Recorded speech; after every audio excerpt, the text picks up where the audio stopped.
Hablando con científicos. Un programa de cienciaes.com para divulgar los avances de la ciencia contados por sus protagonistas. Con Ángel Rodríguez Lozano. Hoy os invitamos a escuchar Ruido sísmico. Hablamos con Jordi Díaz.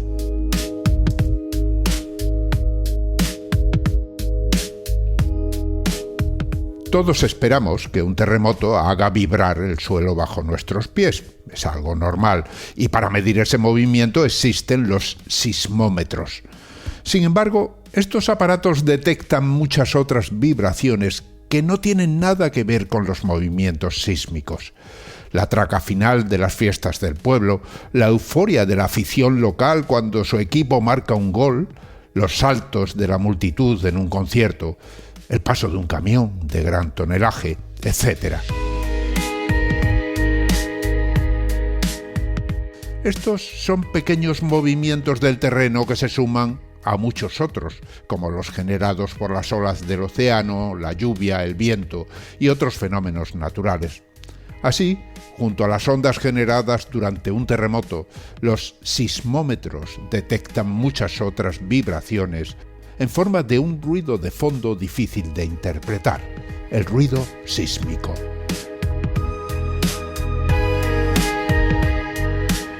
Hasta hace poco el ruido sísmico se descartaba en los estudios por ser considerado como una señal inoportuna, que no aportaba nada a la señal que se quería estudiar. Pero ahora, gracias a investigadores como Jordi Díaz, nuestro invitado en Hablando con Científicos, esa señal se ha convertido en una fuente de información muy interesante.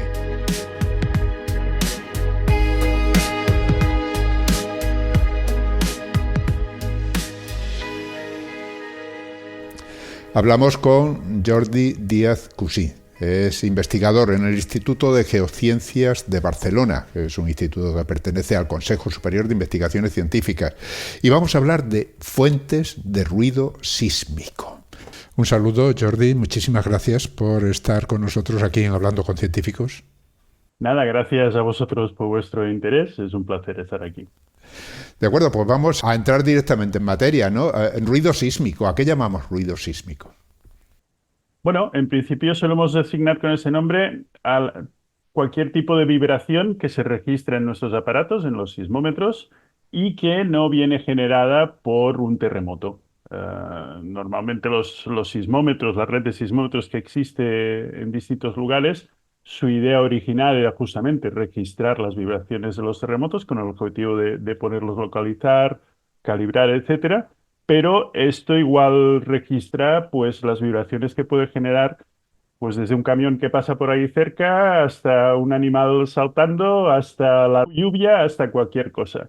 Históricamente esto se llamaba ruido porque justamente molestaba y lo que hacía es, digamos, se eliminaba y nos concentrábamos en estudiar las ondas sísmicas propiamente dichas, o sea, las ondas generadas por terremotos propiamente dichas, y ahora lo que hemos visto es que igual vale la pena echarle una ojeada y ver qué información podemos sacar sobre todas esas otras vibraciones que tenemos. Uh-huh. Entiendo que al ser ruido, pues hay digamos, muchas informaciones mezcladas unas con otras y precisamente por eso le llamamos ruido, porque no las podemos diferenciar, ¿no? Sí, hay una cita famosa que nunca me acuerdo exactamente, pero bueno, que viene a decir que lo que para una persona es ruido, para otra persona es señal. En principio, es ruido si tú estás buscando terremotos, pues si pasa un camión es ruido. Si tú utilizas tu aparato para contar cada vez que pasa un camión, pues es al revés, ¿no? Entonces, se trata de buscar un poco el balance de decir,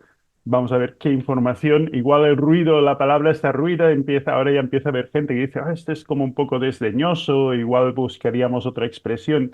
Bueno, sí, pero no deja de ser semántica, ¿no? Es un principio, son las vibraciones que no vienen de un terremoto y que a partir de aquí, pues si nos espabilamos para poder utilizar y para otras tareas, pues perfecto, y si no, pues mala suerte. Claro, ahí entra la cuestión, ¿no? Una cosa es la curiosidad, el hecho de que se pueda detectar con un sismómetro un camión que pasa, como has mencionado, o alguna otra cosa, y otra cosa es que eso sea útil. Entiendo que al ser información, toda información bien analizada y con un objetivo claro, viene a ser muy útil. ¿Para qué necesitamos esto? Sí, eso de hecho es cierto y ya está, hay quien dice que está por ver si todo, bueno, este movimiento que está ahora un poco en auge de sismología de medio ambiente, etcétera, etcétera, hasta qué punto es útil o no. Porque, bueno, igual me adelanto, pero podemos registrar pues crecidas de río, podemos registrar tormentas, o sea, lluvias, podemos registrar truenos, podemos registrar tormentas solares, podemos registrar muchísimas cosas. Pero es verdad que también hay aparatos específicos para registrar cada una de esas, ¿no? Entonces, igual tenemos que esperar aún unos años para ver si, más allá de la curiosidad de de identificar estos fenómenos en la señal sísmica, esto tiene una utilidad práctica o no. Mi opinión es que sí puede tenerla, porque hay suele haber muchos más sismómetros en el mundo que estaciones de caudal en los ríos o que magnetómetros para ver tormentas solares o que otros tipos de instrumentos, ¿no? Entonces, yo creo que sí, que puede aportar una información, digamos, complementaria a la instrumentación específica para cada uno de esos casos. Pero bueno, igual a la vez se demuestra que no. Contar camiones, pues se puede perfectamente con un sismómetro, pero es verdad que la gente de tráfico pues pone sus detectores ahí que habréis visto alguna vez, esa especie de cuadrados que ponen en el asfalto electromagnéticos, con eso los cuentan, eso saben cómo funcionan y dicen, oye, ¿para qué me voy a liar yo ahora utilizando sismómetros si ya tengo mi instrumentación, ¿no? Yo creo que estamos aún un poco ahí en la fase de pasar de ver identificar realmente qué hay en las señales sísmicas y cómo se puede generar. Y luego vendrá esta fase de decir, bueno, vale, muy bien, pero ¿esto realmente es útil o no? Te diría que ya veremos, ya veremos. De alguna manera yo creo que es interesante saber de dónde vienen estas vibraciones, también porque luego hay otra parte. Cuando hacemos a una aplicación puramente sísmica, queremos hacer tomografías, queremos hacer cosas, es también importante saber de dónde nos viene el ruido, porque digamos que para que las cosas funcionen, el ruido debería venir de unas zonas muy homogéneas. Si vemos que nuestro ruido viene pues de una fábrica que está a 50 metros y que todo viene de ahí, pues a lo mejor los datos no nos sirven por otras cosas. Bueno, atendiendo a lo que decías, hay un artículo tuyo que lo he podido echar un vistazo ahí en tus trabajos, que me ha llamado muchísimo la atención porque era un estudio de un seguimiento de tormentas en los Pirineos, utilizando una red sísmica que evidentemente no está diseñada para eso. Y me ha llamado mucho la atención porque ahí parecía que detectabais cosas que a lo mejor no se detectaban por otros medios ya más dedicados a lo que es la meteorología en sí. Sí, ese es un ejemplo donde pusimos en la cuenca de la Cerdaña, en una cuenca sedimentaria en los Pirineos Orientales, una red bueno, había ahí como 140 sensores sísmicos con distancias, creo que era entre 1 y 2 kilómetros entre aparatos, o sea, muy denso, digamos, para hacer tomografía, para hacer una serie de estudios, pero nos dimos cuenta que en un determinado rango de frecuencias, o sea, que de alguna manera podemos focalizar en un tipo específico de señal que estaba fuertemente ligado a la lluvia. Entonces se ve perfectamente cómo la lluvia va barriendo, digamos, pues de este a oeste normalmente toda la cuenca, estamos hablando de 30 kilómetros o algo así, y con los datos sísmicos podemos seguir cómo avanza la lluvia.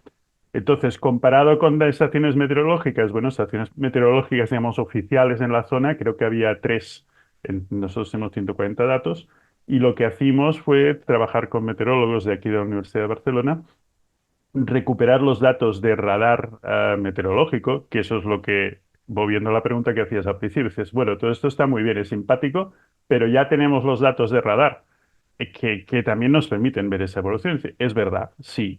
Lo que pasa es que en este caso específico, los datos de radar en principio están estimados a 2 kilómetros de altura y luego se hace una proyección abajo, entonces en zonas montañosas puede que sean más inexactos que lo que te permite pues, un seguimiento de este tipo, ¿no?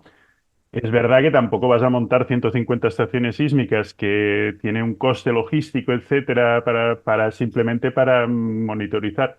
Pero muchas veces lo que es casi un tema de oportunidad, ¿no? Tienes unos datos que ya están ahí, que tenían otros objetivos y que les puedes dar otra vuelta a la sartén, digamos, para reutilizarlos para otras cosas. Me llamó mucho la atención en ese artículo en concreto que comentabais que el tamaño de las gotas de lluvia, dependiendo de ese tamaño, así era la señal que recogíais, ¿no?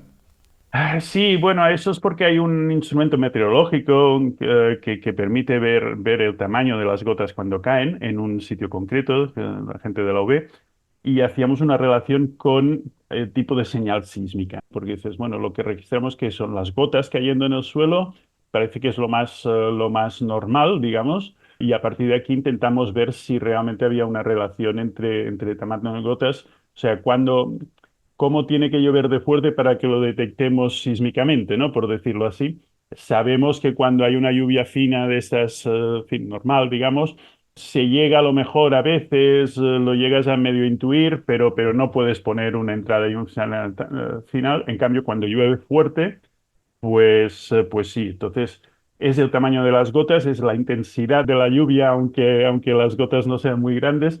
Bueno, son temas en principio secundarios, claro está, pero que tienen su interés desde el punto de vista de los meteorólogos y desde el nuestro en el sentido de entender lo que tenemos en los datos, ¿no? Sí, bueno, ahí está lo interesante, ¿no? Se tienen dos medidas con métodos totalmente distintos y no relacionados y al final se suma la información y quizás se capte cosas que no se captaban por los métodos, digamos, tradicionales de meteorología. Esa sería la idea, sí, hacer un complemento seguramente a datos ya existentes que puedan aportar matices novedosos. Cuando hemos contactado por correo electrónico para concretar la entrevista, tú me hablas de muchas fuentes de ruido sísmico, ¿no? Entre ellas mencionas, curioso, a gente bailando en un estadio, por ejemplo. ¿Eso lo habéis detectado realmente?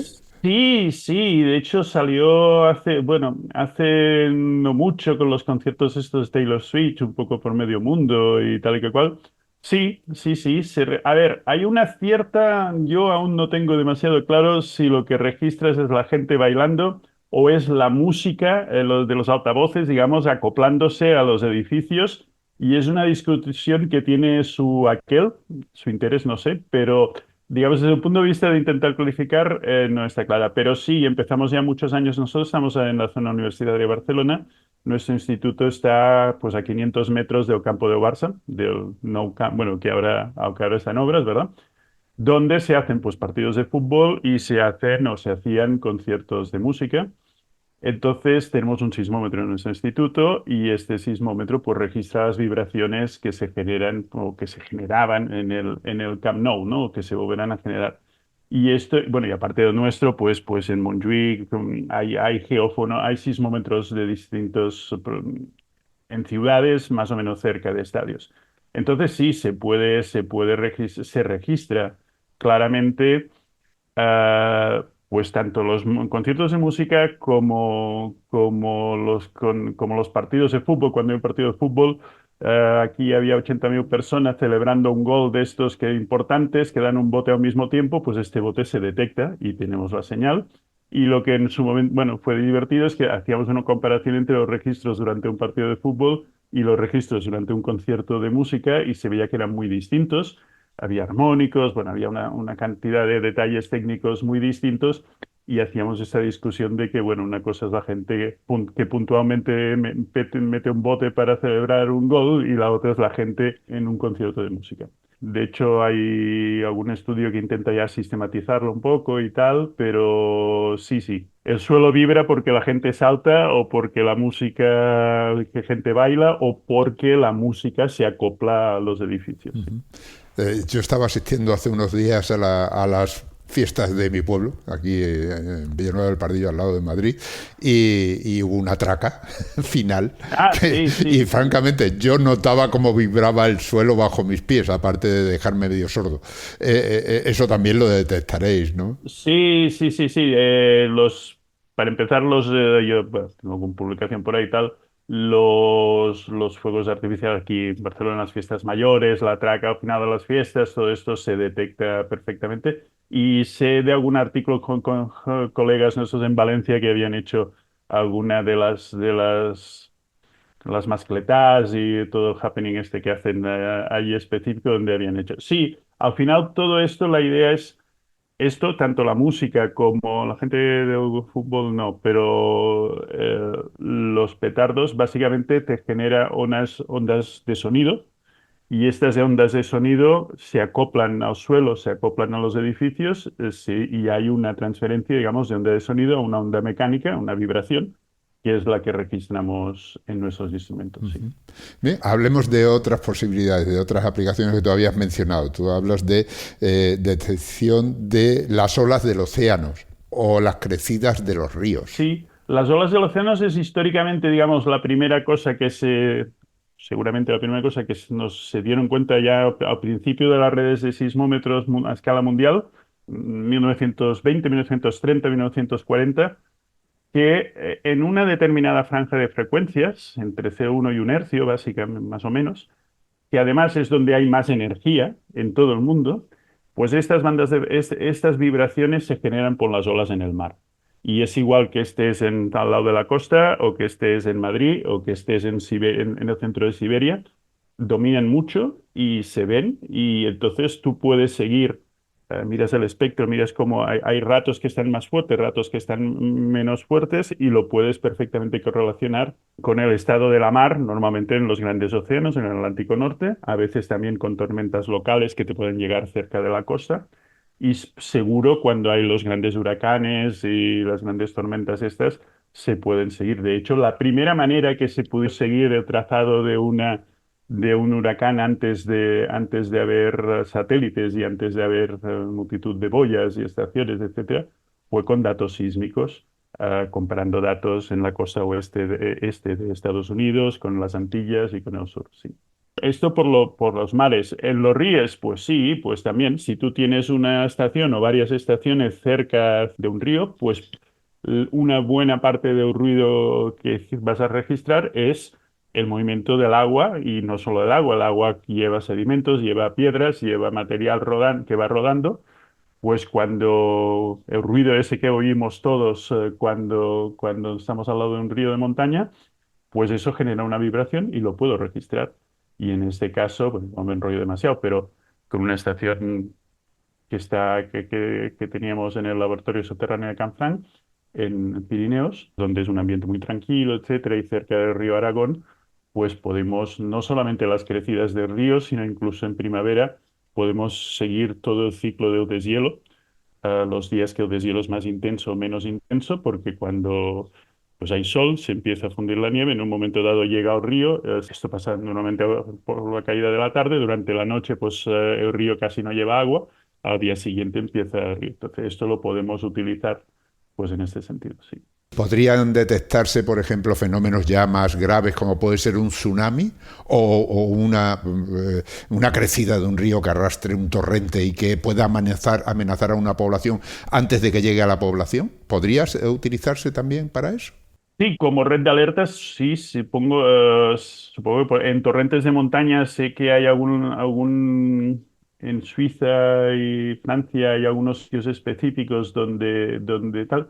El problema es que no soy un experto, no me he dedicado ahí, ¿no? Pero claro, es un tema muy local, entonces necesitarías instrumentar a lo mejor muchos torrentes, muchas cosas para asegurar un poco, ¿no? Zonas de especial peligro sí se podría. En los problemas de alerta siempre hay el tema del timing, ¿no? De cuánto tiempo tengo. Porque ahora verás que pillas, no lo sé, pero si una avenida de un torrente avanza relativamente rápido, aunque sea unos pocos kilómetros por hora, entre que lo detecto, que doy el aviso, que lanzo un mensaje, que alerto, el asunto puede ser delicado. En el caso de los tsunamis, sí, o sea, hay dos cosas. Una, sísmicamente detectamos el terremoto, que en la gran mayoría de casos es el origen del tsunami. Y como tsunami sí a nivel de las cuencas oceánicas sí que tenemos un margen de horas, pues sí da tiempo a detectar. Y luego mismamente el tsunami, o sea, cuando llega el tsunami, también se puede detectar o se detecta en los datos sísmicos, sí. Sí, sí.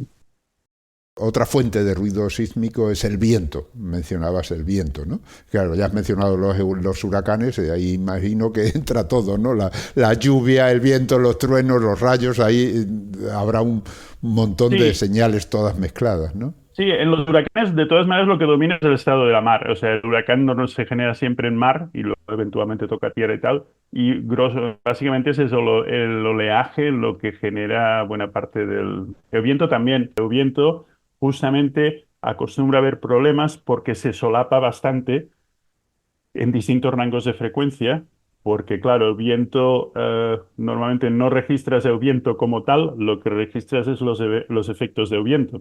Y los efectos del viento, pues, o sea, el viento si estás en un bosque hará mover los árboles, si esto es las raíces de los árboles te generarán una vibración del suelo. Si estás en una caseta donde hay una torre muy alta, pues esta torre es la que vibrará y te generará una frecuencia a lo mejor muy específica. Si estás en una ciudad, pues la cosa seguramente será más complicada. Entonces, ahí es bastante difícil, digamos, calibrar y decir, mira, aquí estoy mirando solo lo del viento. Con lo que te decía de la tormenta, de la lluvia y tal, pues lo podemos saber por unas ciertas razones, pero seguramente no todo es la lluvia impactando, sino que una parte de la señal vendrá también con el viento. Es decir, que no son nunca cajas estancas independientes una de la otra y que ahí tienes que jugar un poquito, sí. De todas formas, hablamos de fenómenos muy distintos, cada uno tendrá su firma particular a la hora de ser detectado.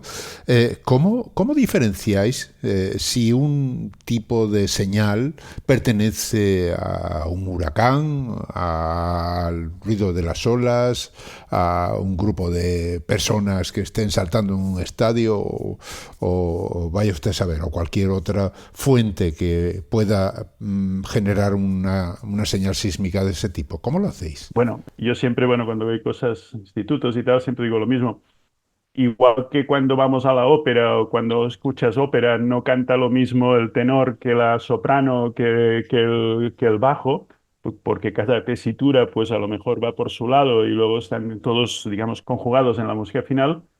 En los datos sísmicos, la fuente no es lo mismo a unas frecuencias más altas que a unas frecuencias medias que a unas frecuencias más bajas. Entonces sabemos a base de experiencia que pues es lo que te decía, el océano dominará las frecuencias entre 0,1 y 1 hercio, por ejemplo. Sabemos que el río, pues en función de cuán lejos estás, pero estás en unos pocos hercios. Es decir, filtrando la señal, quedándose en la parte, en una determinada parte de señal y contrastándolo con otras medidas. Claro está, al principio es como la inteligencia artificial, tienes que hacer un learning de alguna manera, ¿no?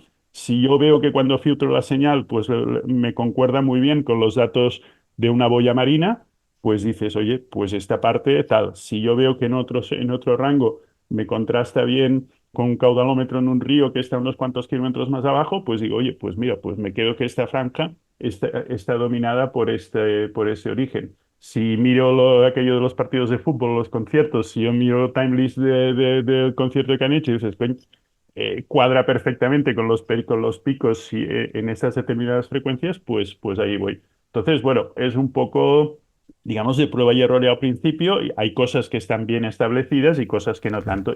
Mencionabas también las vocalizaciones de los cetáceos. O sea que ahí podemos entrar en el canto tanto de cetáceos como incluso de personas, ¿no? Como decías en los conciertos. Digamos, de registros sísmicos, es importante tener sismómetros que están preparados para depositarse en el fondo del mar para ciertos estudios y, bueno, lo cual es muy complicado, caro, costoso, etcétera. Pero cuando se puede, se hacen despliegues de estas estaciones. Un barco oceanográfico despliega el sensor que se queda instalado en el fondo marino durante semanas o meses y luego se recupera. Si hay suerte, si no hay suerte, pues el asunto cuesta un dinero, pero en fin. Total, que estos sismómetros instalados en el fondo del mar, una de las cosas que registran bastante sistemáticamente es las vocalizaciones de ballenas y bueno, delfines y tal, pero lo más fácil de registrar son ballenas. Pues el canto, digamos, hacen blop blop, por decirlo así, ¿verdad? Y esto genera una onda sónica que cuando se acopla al fondo marino la puedes registrar. Y tú quieres específicamente registrar eso, pues a lo mejor te sale mejor poner un micrófono, porque estarás en la banda de frecuencias más altas y lo registrarás más alto. pero si resulta que tú, por lo que sea, tienes sismómetros ahí puestos, puedes utilizar esos sismómetros para añadir datos nuevos. En el caso de las balenas también hay una cosa que estamos mirando ya desde hace tiempo y no sé si se concretará, es algunas estaciones situadas cerca de la costa, sabemos que pueden detectar estos cantos. Y si lo que pasa es que no es trivial identificarlos.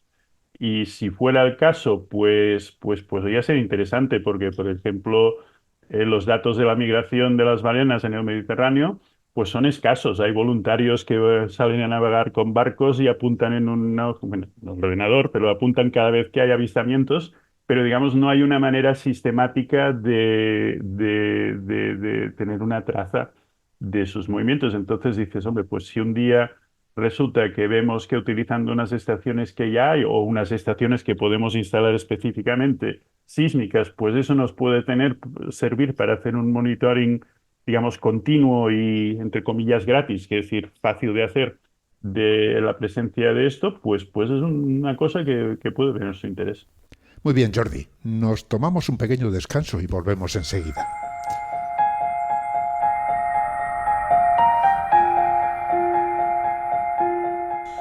Estáis escuchando Hablando con Científicos, un podcast de cienciaes.com para divulgar la ciencia de la mano de sus protagonistas.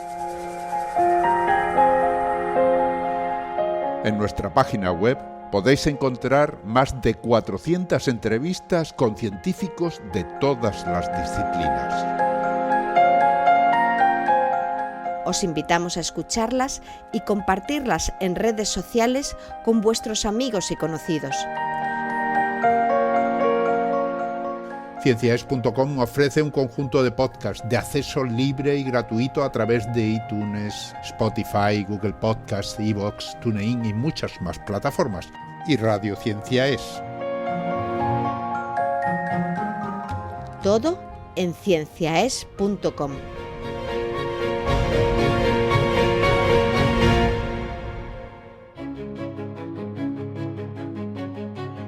Continuamos hablando con Jordi Díaz Cusí, es investigador en el Instituto de Geociencias de Barcelona, que pertenece al Consejo Superior de Investigaciones Científicas, y hablamos de ruido sísmico.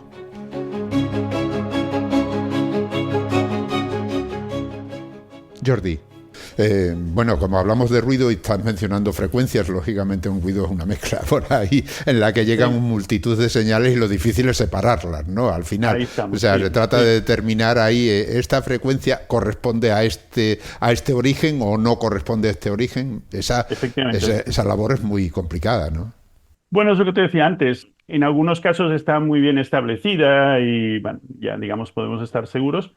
Y en otras, pues necesitas un valor de contraste, o sea, una medida externa que en un momento te permita realizar esta conexión y luego a partir de ahí, pues ya podrás utilizarlo sin la medida. Es decir, si yo tengo un sismómetro en un sitio y digo que esto es del viento y digo que, mira, he estado mirando, no sé qué, tal y que cual, por lo que sea, por la manera, hay otras cosas, el tipo de movimiento, las tenemos normalmente 3 componentes, etcétera. Yo creo que tiene que ser la lluvia impactando en el suelo y no puede ser el viento, pues eso lo tendré que contrastar en un sitio, lo tendré que contrastar con una estación meteorológica y ver si el asunto cuadra o no. Una vez veo que cuadra, entonces puedo hacer la hipótesis y decir, oye, pues si cuadra aquí, cuadrará, si no en todas partes, en otras partes que sean parecidas, en otras localizaciones que sean parecidas en esto, y ahí hago la extensión.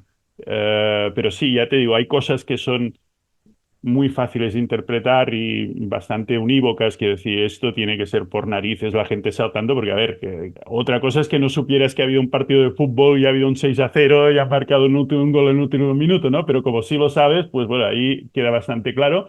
Entonces ahí te apuntas y dices, oye, pues si miro entre 10 y 12 hercios en esta estación al menos, pues resulta que me salen goles. Pues otro día que haya un gol menos claro, voy a buscar en esa franja a ver si también lo veo o no lo veo. Eso sería un poco la lógica del asunto. Sí. Y una última cosa que mencionaba, que la has mencionado al principio, ¿no? Y que a mí me cuesta conectar, ¿no? Hablas de tormentas solares. En principio las tormentas solares se generan en el Sol, viajan por el espacio interplanetario, llegan a la Tierra, provocan las auroras. Todas esas cosas las conocemos, pero parece que eso de que impacten en el suelo y generen en el suelo vibraciones... No, ahí hay un poco de trampa, porque de hecho no impactan en el suelo y generan vibraciones. Lo que pasa es que sí se detectan en los geófonos, en algunos sismómetros broadband. Técnicamente es un poco complicado, pero digamos los sismómetros, para entender, la idea básica es muy simple, es un péndulo, sería un péndulo que tiende a quedarse quieto, cuando el suelo se mueve, pues ahí tienes una señal diferencial.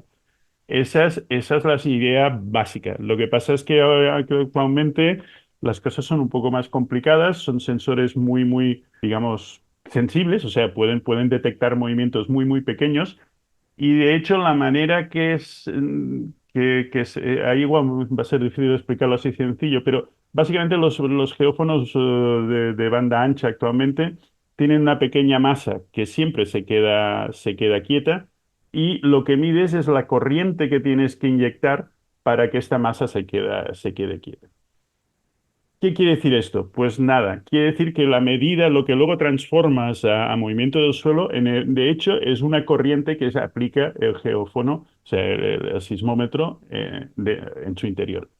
¿Qué pasa? Pues que cuando hay una tormenta solar de estas grandes, ha habido, bueno, en mayo hubo una bastante grande, ahora hace unos días hubo otra, hay una alteración del campo magnético, que es el que genera las auroras, estas auroras que se han llegado a ver ahora aquí hasta en España, etcétera.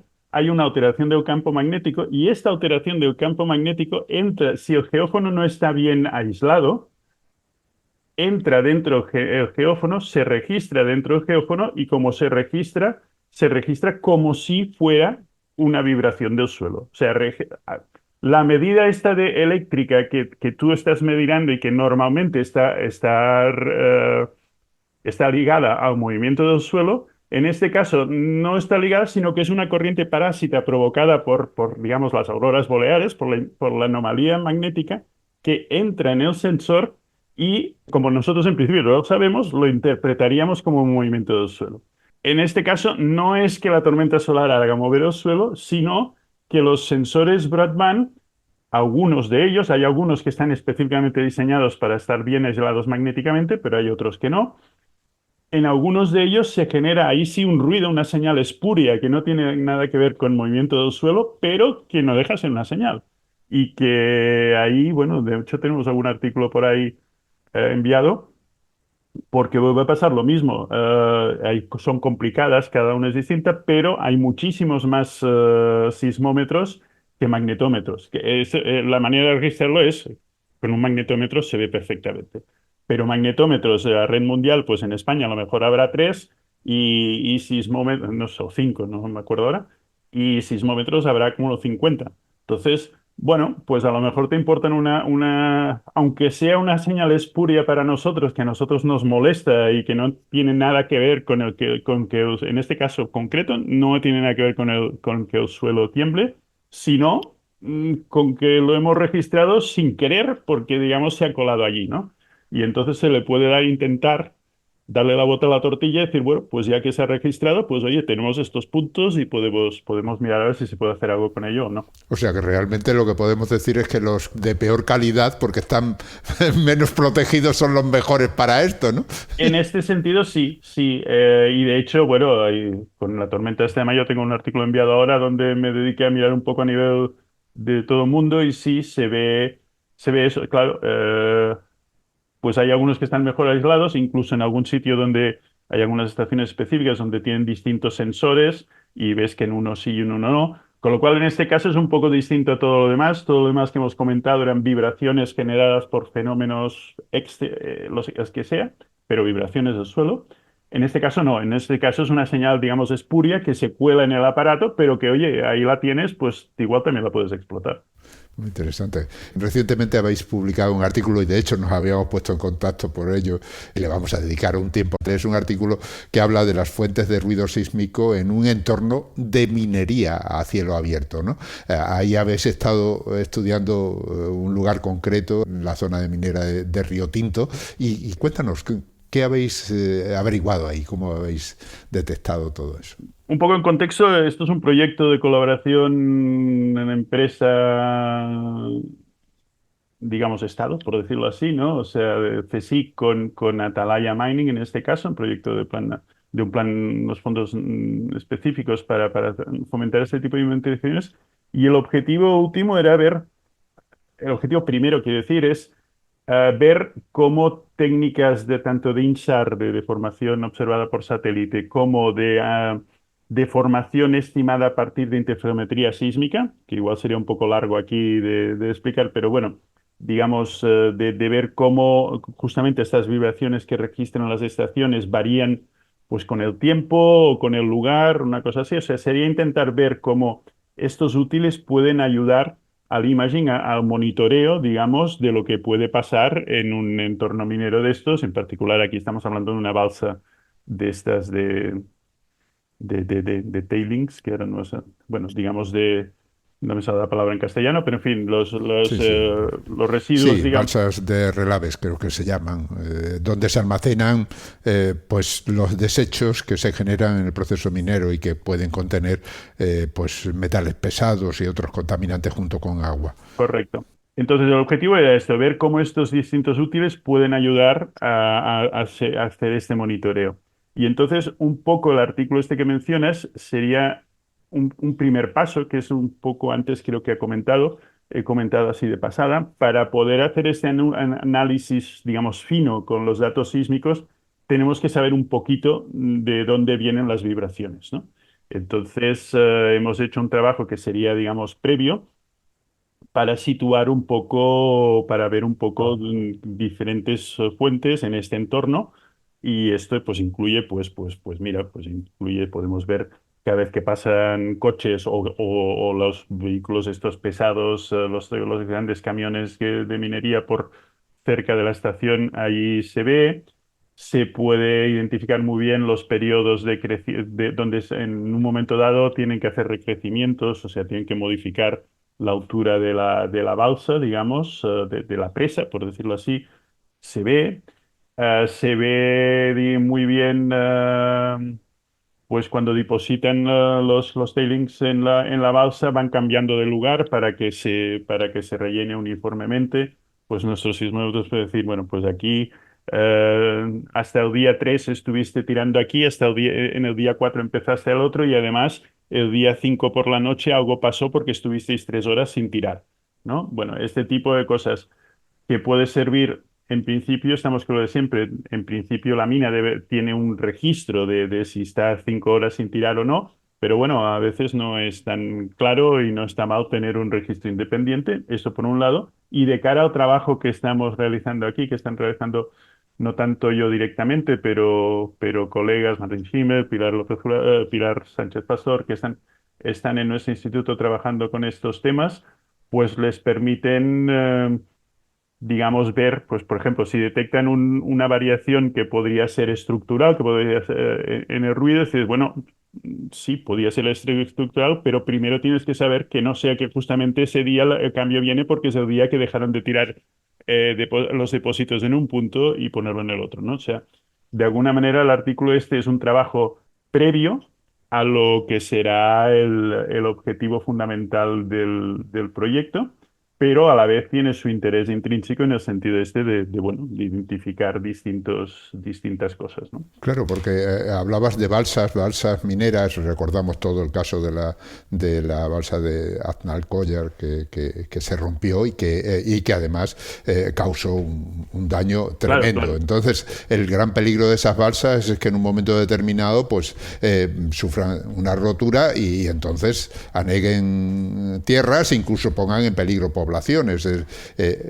Todo eso va encaminado a tener información sobre esos temas y evitar precisamente estos problemas, ¿no? Sí, yo no soy para nada un conocedor en detalle, pero de cómo está la situación y de todos estos temas. Lo que sí es evidente es que la mina, primero por ley y luego por preocupación propia, hay una gran instrumentación específicamente dedicada a detectar pues posibles variaciones, etcétera, ¿no? Este proyecto, digamos, es un proyecto de investigación en el sentido de ver si podemos proporcionar una herramienta adicional a las que ya hay, pero lo que es seguro es que las balsas, al menos la aquí que hemos tenido ocasión de visitar en una ocasión y tal, hay una serie, lo nuestro de alguna manera es una cosa experimental para ver si en el futuro puede aportar una información extra o más práctica o más fácil de adquirir o lo que sea, ¿no? Pero desde luego lo que ya hay seguro es una red de vigilancia importante que está establecida allí, por lo que yo sé, en buena parte, digamos, obligada por ley y por lo que me ha parecido detectar por la sensibilidad misma de la empresa que de alguna manera son los primeros interesados en que no pase alguna cosa de estas, ¿no? Bueno, todos Que esos es un tema que estudios. nosotros tocamos, perdona, un poco lateralmente, porque digamos no somos ingenieros, hay compañías de ingeniería que se dedican justamente a monitorizar todo esto y nuestro trabajo en este caso no es tanto asegurar la estabilidad de la dique, sino ver si hay nuevos procedimientos, nuevas metodologías que podrían ayudar ahí, pero no verificar el día a día de cómo está el asunto. Claro, porque al fin y al cabo estamos hablando de balsas mineras, pero se puede aplicar a cualquier presa, de cualquier río, imagino. Sí, hay matices distintos porque, bueno, las balsas son, su concepción misma es distinta. Bueno, a ver, yo no, tampoco me querría meter mucho en jardines de ingeniería que desconozco, pero claro, estamos pensando en una presa de Río Grande, eso es cemento armado, mucha tonelada, pensado para durar toda la vida, etcétera, mientras que las balsas mineras tienen otros tamaños, otros ritmos, si lo puedo decir así, ¿no? Porque van variando, en un momento dado, pues a lo mejor ya llegan al total y se tiene que hablar otra, quiere decir que son metodologías muy distintas, entonces, sí, en todo caso, a ver, en las empresas, en las balsas, perdón, en las presas de río, en los grandes embalses, también es un tema que no, no he tocado directamente, pero sé que ahí están instrumentadas también con acelerómetros, con digamos, una versión distinta de sensores de movimiento. Creo que por ley tienen que estarlo y para en el caso de que hubiera cualquier cosa, ¿no? Y ya un último tema, y este ya es curioso, ¿no? También habéis estado estudiando qué pasó con nosotros durante la pandemia, ¿no? Durante el confinamiento. Creo que también ahí dejamos nuestra señal en ese ruido sísmico, ¿no? Sí, sí, sí, sobre todo en medios urbanos, como te decía, normalmente las estaciones sísmicas las pones en las permanentes, se ponen en sitios lo más tranquilo posibles bueno, porque quieres registrar terremotos y no tráfico, ¿no? Pero bueno, cada vez más se van instalando estaciones de forma más o menos permanente en ciudades, primero bueno, por temas, bueno, por motivos varios, por decirlo así. Entonces, cuando surgió la pandemia, recordaremos todos las medidas de confinamiento que se detectaron, más o menos progresivas, donde durante cierto tiempo no podíamos salir de casa, ¿verdad? Y eso se tradujo naturalmente en una bajada muy importante del nivel de actividad en las ciudades. Y eso se tradujo en una bajada muy importante de un nivel de vibraciones que detectan nuestros terremotos. Entonces esto, bueno, seguramente podéis recordar que salía por la tele, que los datos de Google o los datos de Apple o los datos de las compañías telefónicas que también mostraban este grado de confinamiento, bueno, en las telefónicas creo que recordar que iba más bien al revés, pero bueno, que no era más pero casos que se veía y que permitieron, de hecho, saber hasta qué grados se cumplía o no se cumplía el confinamiento y que están muy bien, pero que tienen la pega de que son datos privados, que si las compañías pues gentilmente deciden que lo ceden, pues estupendo, pero si no, no. mientras que los datos sísmicos son datos abiertos, públicos, fáciles de procesar. Y de hecho, pues con la cosa de hostia, vamos a ver si se ven los sismómetros. Pues se hizo una coordinación a nivel internacional, publicamos un paper en Science analizando esto.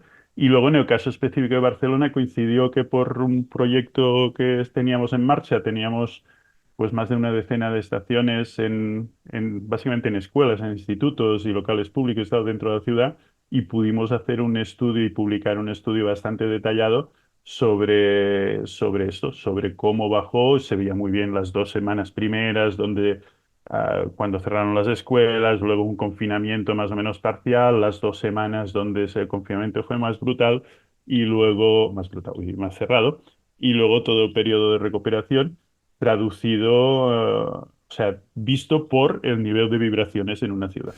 Bueno, pues muy interesante el tema. Veo que tiene además muchos campos abiertos de investigación, ¿no?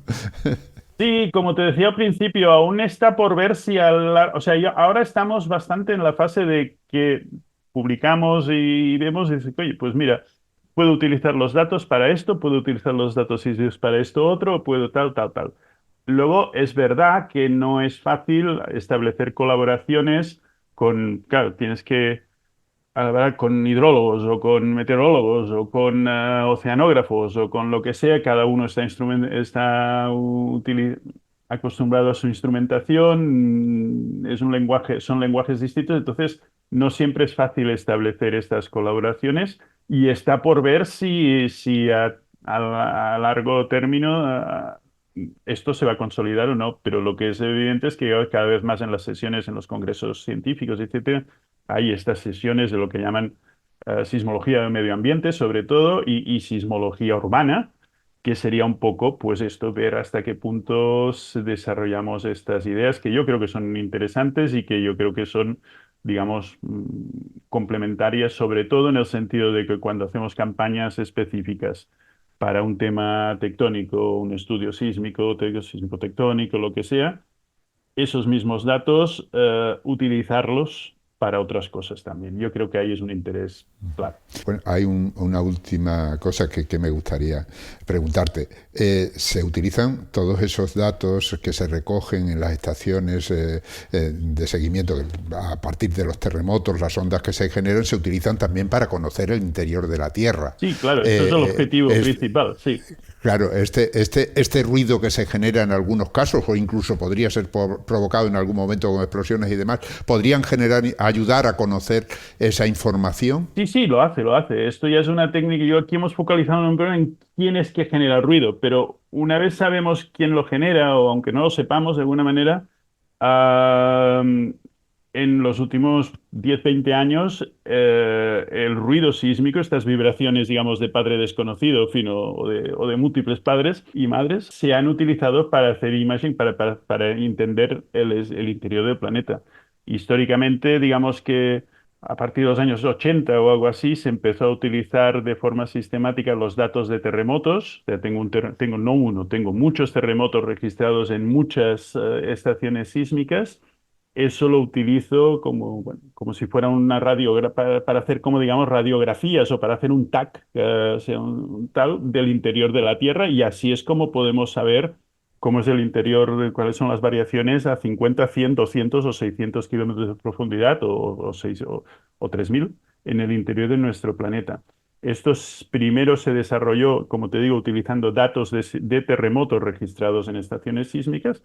Y ahora estamos viendo que no a los niveles más profundos no, pero a niveles de corteza y manto superior podemos utilizar, haciendo un procesado más complejo y más costoso en tiempo, pero que se sabe hacer. Estas vibraciones, digamos, de diversos orígenes se pueden utilizar registradas en diferentes estaciones. Se pueden y se utilizan cada vez más para averiguar el interior, la estructura interna del planeta, sobre todo en las capas, como te digo, corteza y un poco la litosfera superior.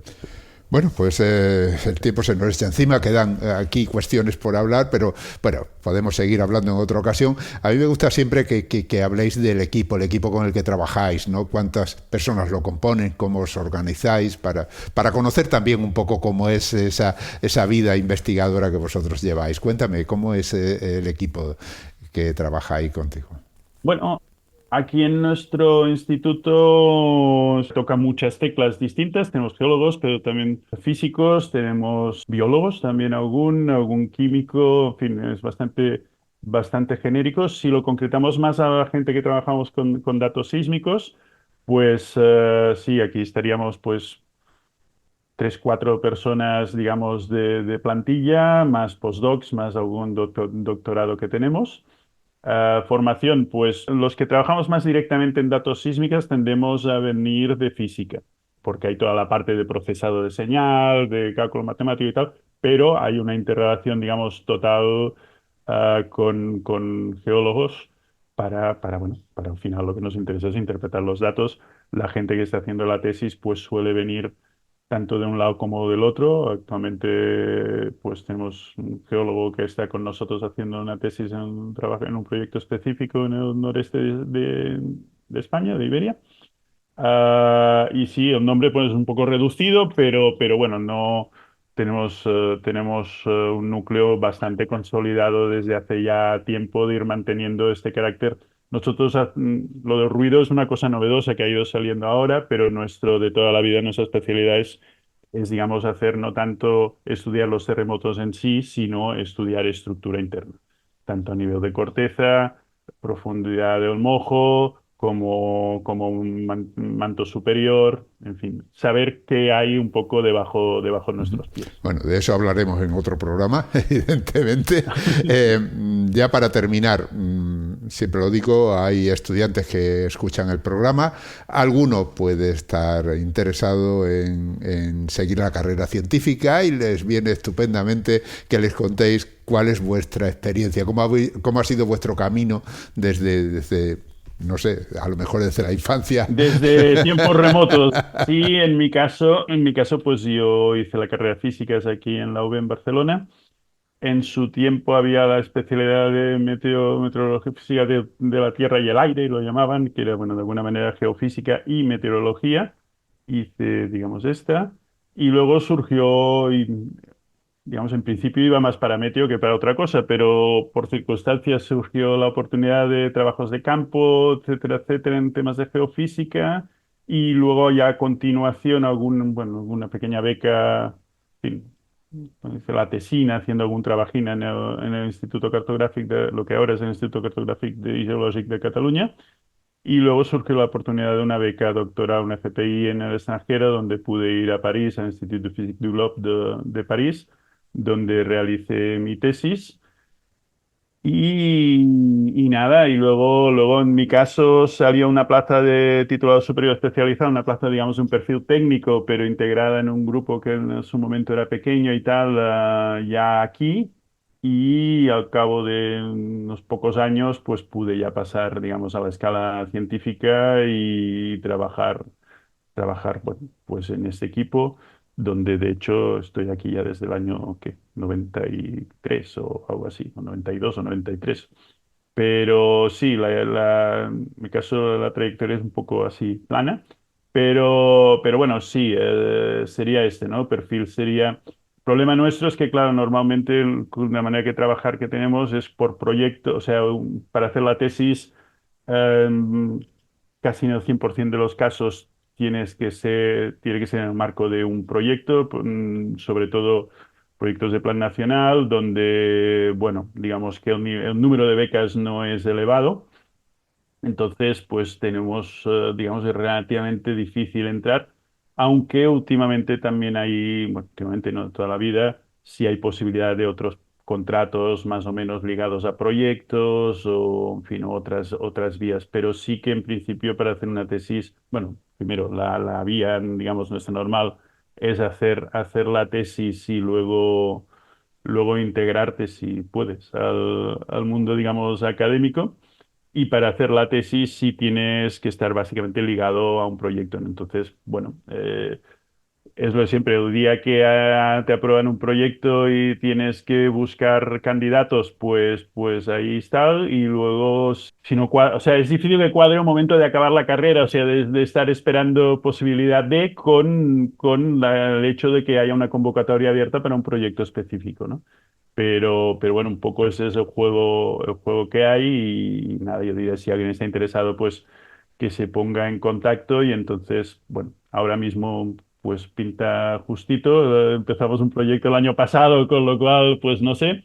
Luego hay la posibilidad de si a veces sí que surge oportunidades de becas, digamos, nacionales, o sea, de otros países, gente que ya viene con una financiación propia y ahí se puede hacer algún tipo de colaboración. Bueno, no es trivial, no es fácil, hay un punto de suerte y un punto de dar voces y de darse un poquito a conocer, como siempre te Sí, diría. eso es así. Bueno, pues aquí nos tenemos que despedir. Queda ahí pendiente de hablar de esos temas que investigáis más en profundidad. Así que estás invitado a volver cuando quieras. Y nada, darte las gracias. Muchas gracias por estas explicaciones, por abrirnos este mundo a los que no somos expertos en la materia, que aprendemos mucho escuchándoos y sabemos que os quitamos un tiempo precioso precisamente para otras cosas. No, yo creo que las labores de divulgación yo considero que también forman parte de mi tiempo de trabajo y además que las hago con placer. O sea que nada, mis gracias a vosotros y espero que pueda haber despertado la curiosidad de los oyentes. Estoy seguro de que sí. Muy bien, pues hemos hablado con Jordi Díaz Cusí. Hemos dicho que es investigador en el Instituto de Geociencias de Barcelona, que pertenece al Consejo Superior de Investigaciones Científicas. Lo dicho, Jordi, muchas gracias y hasta la próxima. Hasta otra. Gracias. Y como siempre, antes de despedirnos, tengo que recordaros que Hablando con Científicos y el resto de los podcasts de cienciaes.com son posibles gracias a vuestras donaciones. Es nuestra única fuente de ingresos. Así que, si escuchas nuestros programas, si te gustan y todavía no te has unido al grupo de mecenas, ánimo, únete. Visita cienciaes.com, pulsa el botón de donar y elige cualquiera de las opciones que ahí se ofrecen. Gracias por escucharnos y por compartir con nosotros la ilusión por la ciencia. Han escuchado ustedes Hablando con Científicos, con Ángel Rodríguez Lozano. Cienciaes.com. Ciencia para escuchar.